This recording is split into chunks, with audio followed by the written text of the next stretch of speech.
The next thing to do is start adding bones to our mesh. Let's go back in and unhide our bodybuilder mesh. We'll just leave it on wireframe for now.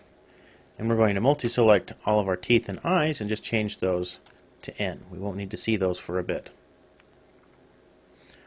We'll start with the head. Let's go up to the head. Use the plus key to add a bone to the head. We'll drag this to the bottom of the list under face controls. Watch the bone assume the orientation of the face controls null. Let's go into the Setup tab, where we were supposed to be in the first place. And under the bone block, uncheck Align Z to Parent. Go back to the rest. We'll zero out the Z translate. Let's make this bone small, but we won't adjust its orientation. This bone won't really influence any mesh, but it is a control. This is Nate underscore jaw. This bone won't influence any mesh, but it will contain bones that will. Use the plus key to add another bone to this mesh.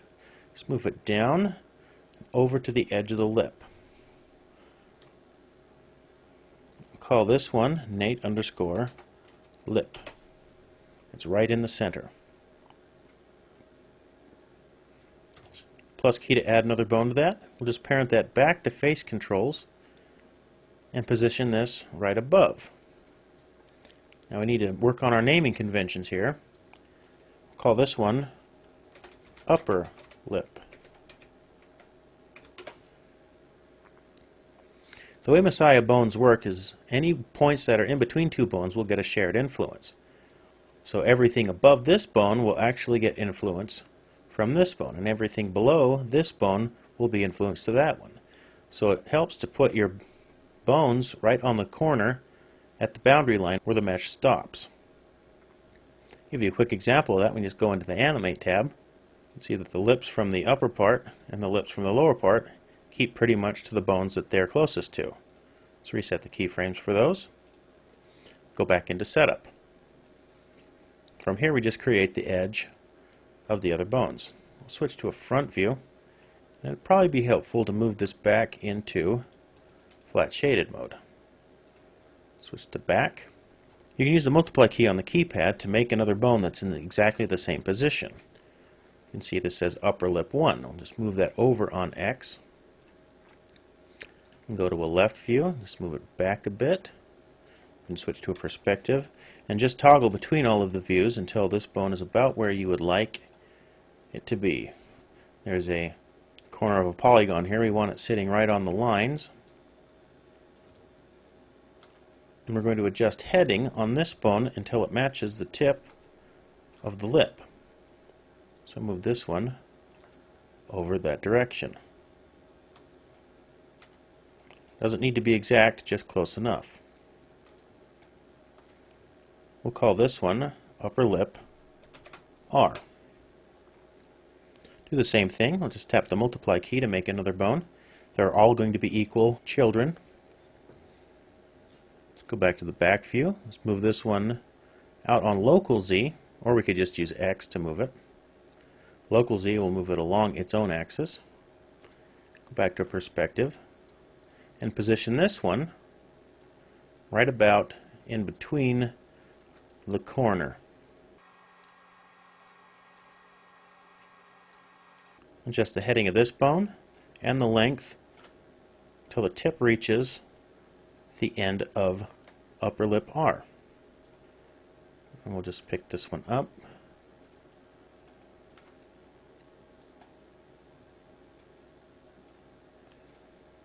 We'll call this one, instead of upper lip R1, we'll just do upper lip corner R, because it does reach the corner of the mouth. Do the same thing for the lower lip. Multiply key to create another lip. Let's go back to the back view, move it on X and up so that the bone sits right on the boundary line between the upper lip and the lower lip. Back to perspective, and just use right mouse click and left mouse click on the translate only to get it positioned in the lip. Position the tip of this right on top so it looks pretty good. Use the multiply key to create another bone, Move this one. You can right mouse click on local Z and move it towards the corner of the mouth. You can use local key on translate fairly easily. Just rotate kind of messes things up if you don't know what you're doing. Let's rotate it out on heading and position this bone so that the tip of this bone goes right to lip R. Just have to get really close. You don't have to be perfect. Call this bone lip corner R.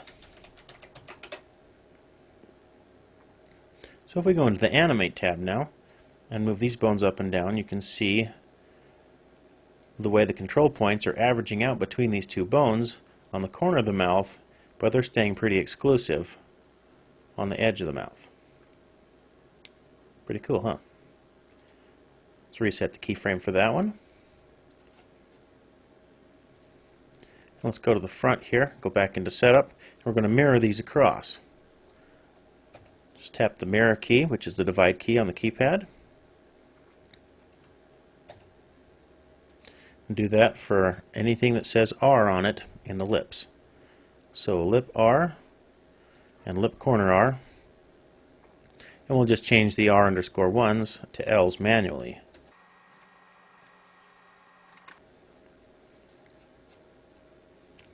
Now, everything here is going to be turned into a muscle bone. So go to the bone block, activate the muscle bone option, and we'll set the target of this muscle bone to down to the bottom of the list, upper lip. You can see it pops slightly and it turns into a muscle bone and it turns blue. Same thing for lip corner R. It's going to look at lip R. So activate muscle bone and we'll go to lip R. Actually, that's upper lip R. I was wrong. And that turns into a muscle bone. Do the same thing for the left side. Activate muscle bone, upper lip corner L. Activate muscle bone, goes to upper lip L. Same thing for the lower lip. Activate muscle bone, goes to lip first, and then the lip corner muscle bone goes to lip R. Lip L, muscle bone goes to lip first, then lip corner L goes to lip L. So now if we go into Animate and select this, we can move this up on Y, and then the muscle bones take over. See, the influence is still a lot on the edge there. It's distorting the entire face. Don't worry about that. Just focus on the ring around the mouth. Just make sure all of the pieces are distorting correctly. Since this is going to be a subdivision surface, we won't have to be too accurate with this. Let's reset the keyframes for all of those, and we'll just be using the translates of all of these, so we can deactivate all of the rotates except bank. You may need to use bank. So turn off the rotates except bank on all of these.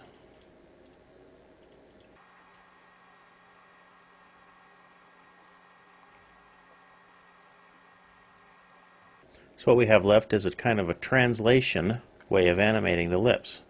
We've left the upper lip and lower lip non-muscle bones. These are going to affect just the little parts of the front here. We need to drag up into like an ooh sound or curl over. And we're going to use all of the axes on these depending on what we need to accomplish in terms of facial poses. Let's reset the keyframe to all of those. And switch to a left view here.